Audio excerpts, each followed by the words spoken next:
I've developed a habit as I've gotten a little bit lazier, and my wife has been sleeping in a little longer than she used to when we had kids, and she had stuff to do early in the morning, and so I've developed this habit. Some would call it a bad habit. I get in my car and I drive down off the hill here where I live a little bit. It's not very far away, but I go to Taco Bell, and I've learned to kind of like some of the people there and their tacos. And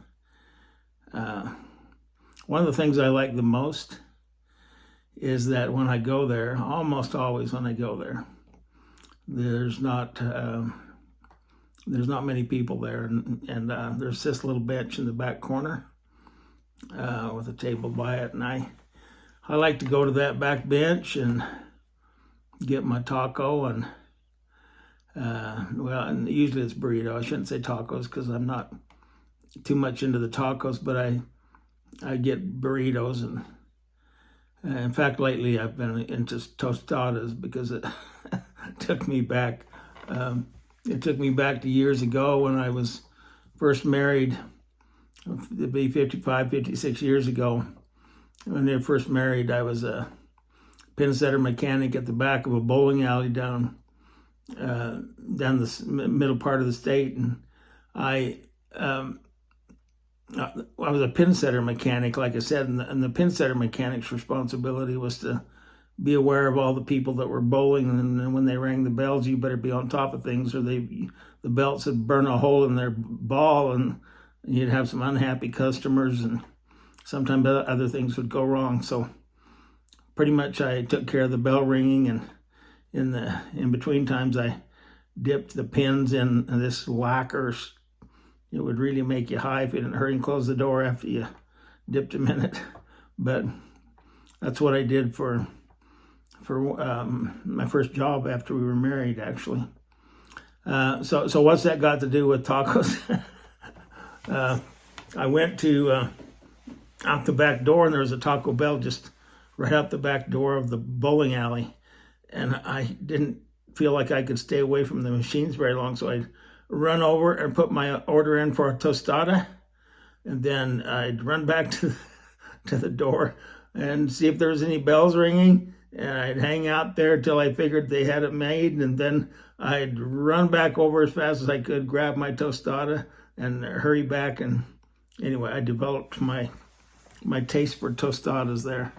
That's not relevant to much of what I was going to say today, but actually the tostada place down here is a little bit relevant, because when I was there this morning, I was thinking about what I said on the last YouTube posting, and it was about the calf being born and my experience and how I came through all that experience to know that God was real. And I was thinking a little bit about that. I was thinking through all of that, and I won't rehearse it again, you can go back and listen to it if you want, but through all of that experience that I had there in nature with the thunder and the lightning and the cow and the calf, and me being so give out and being involved and everything that happened, I went, like I said, I went to the back door of that barn and leaned out over the top of the door and looked out over the pasture and the sunlight and the rainbow after having gone through all of what I'd gone through. Just actually expressed itself in a couple of physical ways, and I won't go through that again, but I felt it in my skin and in my insides, and I, from that point forward, I just knew that God existed. And I've been thinking a little bit as I was sitting down there at Taco Bell. You know, that's kind of what transcendentalism is.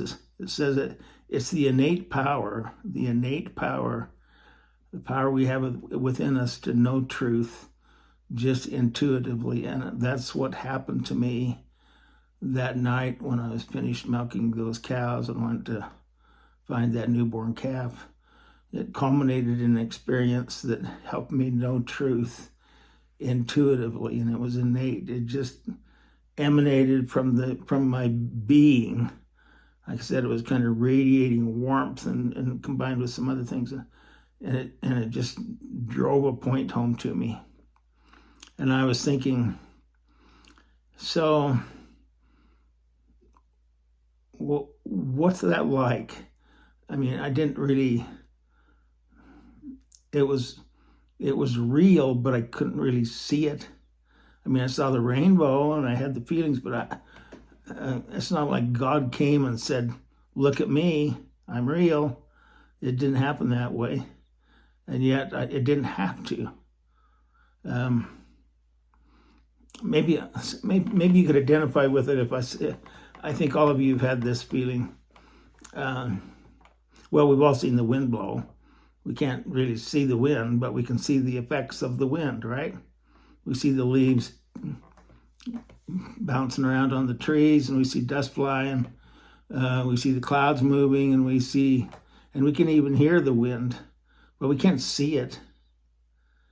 But we don't deny that there's a wind. And have you ever been in a vehicle and been going down the roadway, and all of a sudden maybe a truck or something will pass you, and you feel like you're getting nudged a little bit, but there's really nothing between you and the truck. It just nudges you. You've all had that experience. I know you have. And for me to try to explain, what the reality is of that innate feeling that I had that God's real, it was like that. It was like that, and just as certain as it can be. And it was a back to my other postings, it was a bedrock experience. In fact, I've come to think that this whole idea of knowing something innately from within, that's really the bedrock. It's what emanates from within that makes you understand and really come to know anything. And if you stop and think about it, people can't pour that into your head. It comes from within. You accept it and you internalize it. Well, anyway, while I was sitting down there at Taco Bell, I'm getting sidetracked here. Sitting down there at Taco Bell this morning, I was thinking a little bit about what I might say as a follow-up to that post that I made about the cow and the calf and the experience of knowing that God's real. And I was thinking, I used to watch TV when it first came out. By the way, this is going to really date me, but I was about third grader when TVs came into the neighborhood. We didn't get one until a little later, but the neighbors across the street did. A few years later, maybe a year or so later, we had an old black and white TV. It's nothing like the high definition they have today, I'll tell you that much, because it had snowy picture. You could barely make it out sometimes if the reception wasn't right with the antenna up on the roof. But anyway, part of what we saw there what I saw there when I came home from school is there was this show called Zorrow. Now, you've seen movies about Zorro, but it used to be that they had a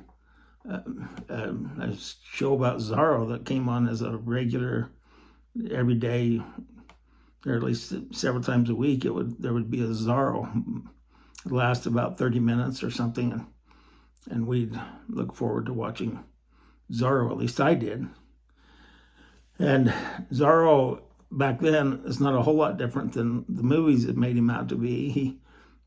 something would go wrong. This is the traditional way it would happen. Something would go wrong. There's usually a damsel in distress or something going on, and nobody can find the solution. And suddenly, without going into too many details about any one of the movies, suddenly Zorro would show up on the scene, and he had this mask that he would wear over his face, not always over his eyes. So he became known as the Masked Man, and he'd ride a black horse, and he had a black cape, and he would ride in, and when he'd ride in, the wind would be blowing under the cape, and he'd come galloping in on the horse, and he was excellent with a sword. He'd pull his sword. He'd sometimes, while he was sitting on his horse, take care of business, but sometimes he'd get off and he'd have sword fights with whoever the villain was and vanquish the villain. And then he'd get back on his horse usually, sometimes before even that, but he would pull out his sword, and in a curtain or on a wall or anything that he could find, he would, I used to like to walk because he'd go zip, zip, zip. He'd make that Z. And what that Z said was, it said Zorro was here. So that anybody that came afterwards, and quite often he was the only one left at the scene, other than maybe some damsel that he'd saved and give back to her father or something like that.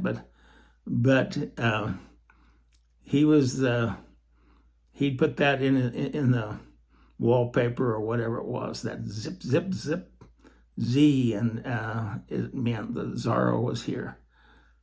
I was thinking, those people then that would come would understand that all that trouble that went away didn't just go away. It went away because Zorro was there. And he left his mark to prove it. Well, I don't know if you can see where I'm taking this, but while I was sitting down there at Taco Bell, I was thinking what I experienced leaning over that barn door in this last post that I made after I had the experience with the cow and the calf and everything, the rainbow and the God is real moment. It was kind of like that, the Z. It was kind of like God said, I was there. I did it. I was involved. And like I said, that experience took place when I was about 15 years old. And I've had several experiences, too many for me to get into right now, where, and I think if you stop and think, you will have had the same thing happen, maybe multiple times. But the key is stopping and thinking about it. Have you ever had a situation where things just happened in some extraordinary way that didn't seem even real or plausible? And yet it happened. All of the pieces fell together just right for one brief moment or whatever it was that you were doing. And maybe it was over days or months or years even, when you look back and reflectively think about it. And you start to think, well, it wasn't Zorro, but it was God. God was there, or that wouldn't have happened. And it'll be burnt kind of into your psyche and your mind and soul, the same way that it was to me when I was leaning over that barn door after the experience I'd had with the animals. And I just knew that God was real. There was no denying it. It's hard to describe it in terms of evidence. because the evidence is just inward. It's well, back to the definition of transcendental. It was innate. I knew truth. That truth was that God is real, and I knew it innately. I had the intuitive power to know that. And in this case, I think the reason it became so meaningful to me is that it was so emphatically emphasized to me through I mentioned my tingling skin and this radiating feeling that I had in the core of my being. And it was just a spiritual experience like nothing I'd had before. I'd had little mini kinds of events like that, but nothing that profound. And it was something that I've never been able to deny since then. So back to an earlier post, I said, so once you get to rock bottom and get rid of all the fluff and sludge and gunk that's accumulated, maybe it's come in from others, or maybe you've read it or heard it or whatever. You get down to where you figure things out and you decide what you can set a lamppost on, that you can put a light there and then proceed and help others. That's what happened, at least in that one respect, that I knew that God was real. That part of the lamppost was in place at that moment while I was leaning over that barn door, and I value that moment, because it's even though I've made lots of mistakes in my life and I don't even profess to become close to a godly person, if I didn't, I knew it wasn't because there wasn't a God. It was because of me. I've even heard astrophysicists, Neil deGrasse Tyson, I think is his name. I heard him say once that he didn't believe there was a God. I won't get into all of his rationale, but kind of centered around the fact that if there was a God, he wouldn't be all these bad things going on in the world. Well, he doesn't. He might be a smart man, but he doesn't get some things.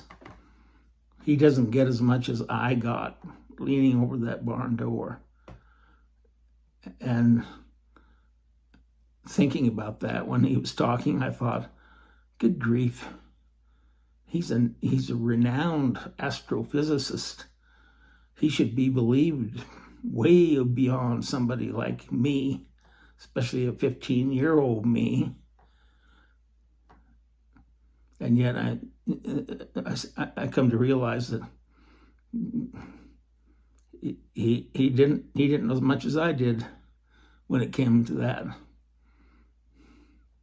And so anyway, the messaging that goes on, I have thought is just as real as the actual impression that I had. I'm not sure if you can follow what I'm saying. What I'm saying is that I had the impression that God was real and it was meaningful, but so was the message real.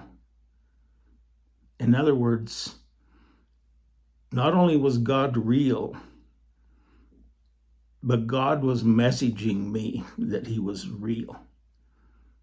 And that message was real as well. And that's quite an enlightening and comforting and challenging and feeling. It's just overwhelming when you start to realize the implications of it all. But the messaging was real. And then I started thinking while I was sitting down there at Taco Bell too, I was thinking, I don't know why, but you can tell I get my mind going. Can't get it stopped sometimes, but it's kind of fun too. So I'm sitting down there at Taco Bell thinking about Zorrow a little bit.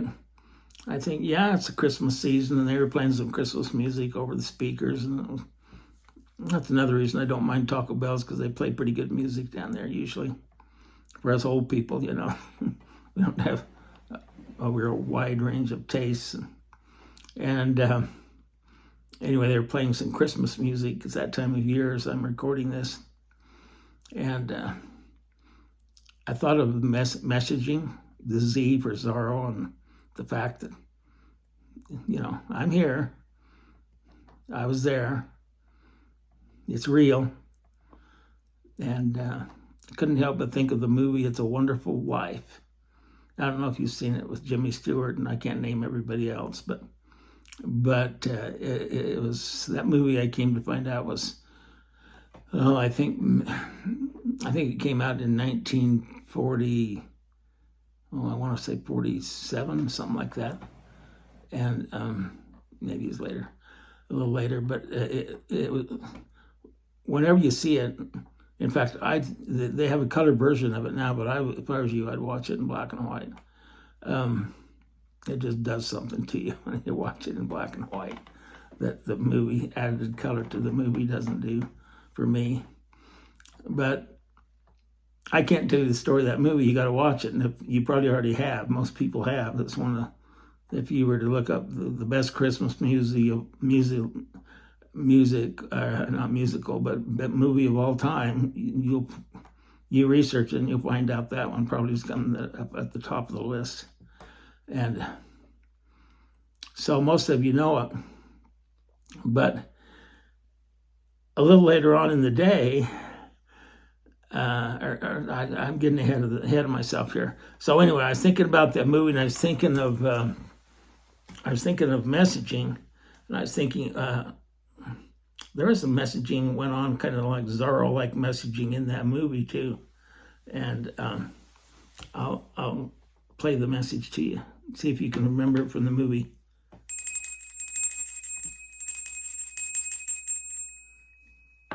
There, does that bring back the memory?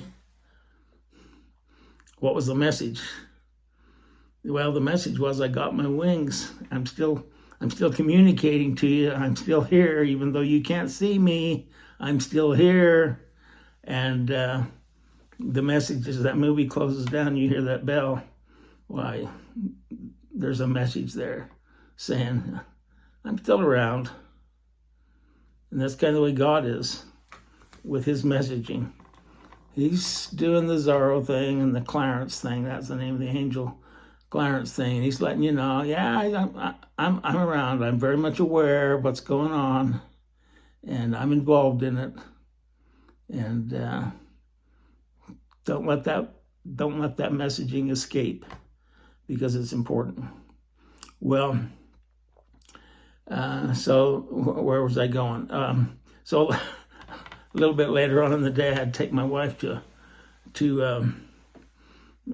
she had to return something that she'd bought, and she doesn't drive anymore. So I took her to the return place, and while she was in returning, or shortly after that, we went into a little store, and she doesn't like me hanging around over her shoulder. So I just went off, and I got myself a real find, and that's this little.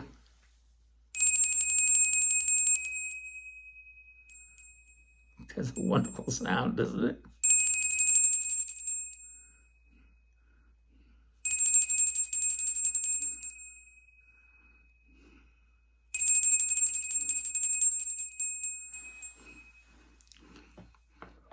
And I thought, it was only $3.50, and I thought, that'll fit right into what I want to say, because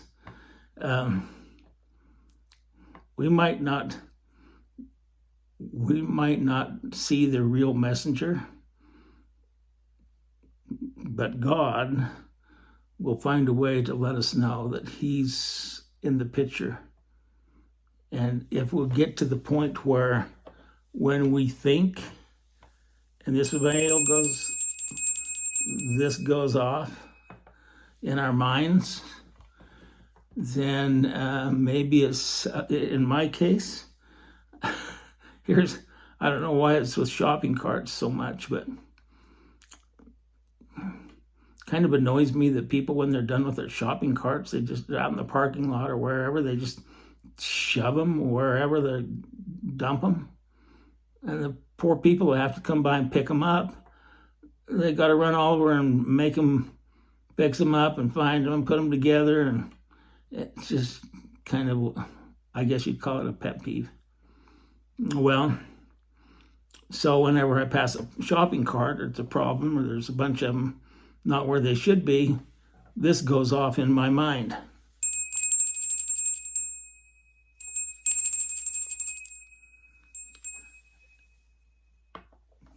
Not actually a bell, but the communication goes off. Could be a Z, could be a bell. But I know the Lord's involved in it because it's a good thing, and He prompts me to pick up those carts and line them up and take care of them for this guy that's got to pick them up. And if I got to walk a little ways to park one in a proper place or take it back in the store when it's done, if it's necessary, then I hear this. And I know that the Lord is saying, I'm here, just checking you out and see how you're going to react. Just like it was when I was hanging over that barn door. I'm here. I made known my message. Let's see where you take it. And it's a neat thing. So I might keep this little thing right here by the table. And if through these podcasts or through these YouTube posts, I'm probably going to remind you. In fact, this might be a sound you'll never forget once you hear it. You could be walking by some lady on the street that needs some help with her grocery bags, and you'll hear this, and it'll be God saying, help her out, for heaven's sakes. You're not that busy. Maybe you wouldn't say it in that tone of voice. But it's real. The messaging is just as real as it was that day with my animal and barn experience and the rainbow and all that stuff. It's just as real. And I've come to, it's sad that I didn't understand all this and apply it a little bit earlier. But I have come to realize that God communicates just like Zorrow and Clarence, even better, and more often, and more beneficially. But you have to be paying attention. In that movie, It's a Wonderful Life, if they hadn't been listening to the bell, nothing would have come to their minds. They wouldn't have recognized anything. They wouldn't have done anything. And in the movies, if there was just a cut in the wall and they didn't recognize it as a Z and Zorro had been there, it would just be a cut in the wall, or the wallpaper, or the curtain, or whatever else. That's all it would be.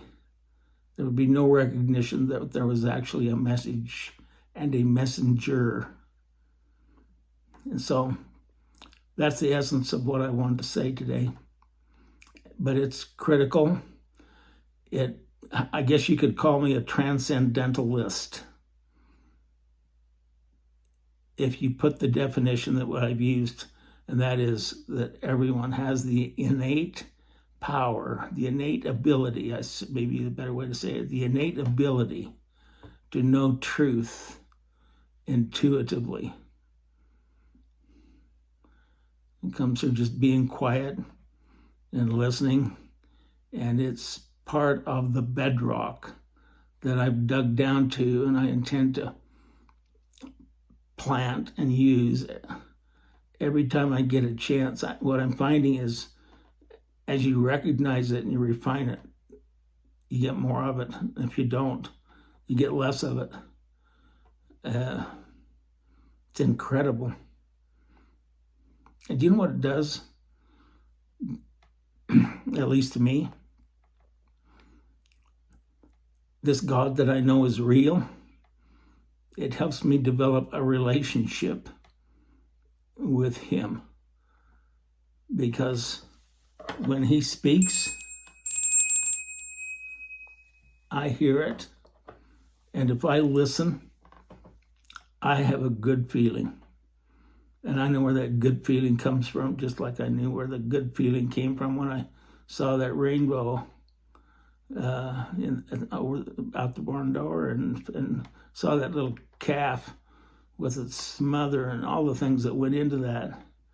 I get just a really good feeling, like somebody's in charge, and I'm part of the plan. Maybe not as big a part as I think sometimes, but I love it when I hear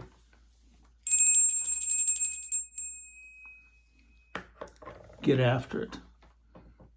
It's me. Thanks for watching.